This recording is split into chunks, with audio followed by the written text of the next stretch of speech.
2024 წელს ევროპამ პოლიტიკური კურსი შეიცვალა. ევროპარლამენტის არჩევნებმა აგრეთვე საფრანგეთში, პორტუგალიაში, ბელგიასა და ავსტრიაში ჩატარებულმა გამოკითხვებმა აჩვენა, რომ პოლიტიკური ლანდშაფტი გადაიხარა მემარჯვენეობისა და ულტრამემარჯვენეობისკენ. ეს დინამიკა ევროპის რამდენიმე ქვეყანაში თანაბრად იგრძნობა.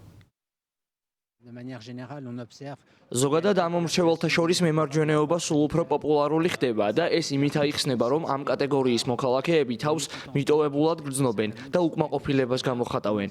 ისინი ხედავენ, რომ მიგრაცია იზრდება და ამის გამო კვლავ დაბალი ხელფასებია.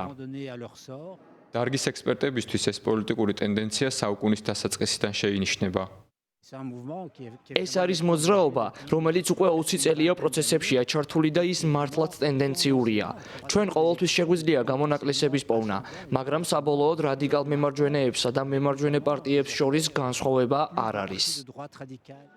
გერმანიაში თებერვლის ბოლოს ვადამდელი საპარლამენტო არჩევნები შესაძლოა 2025 წლისთვის გარდამტეხი მომენტი იყოს. ეს პოლიტიკური ცვლილება სცილდება ევროპის საზღვრებს. ამერიკის შეერთებულ შტატებში დონალდ ტრამპის გამარჯვება სწორედ ამ დინამიკის ნაწილია, მიუხედავად იმისა, რომ ატლანტის ოკეანის ორივე მხარეს პოლიტიკოსები ამას განსხვავებული არგუმენტებით ხსნიან.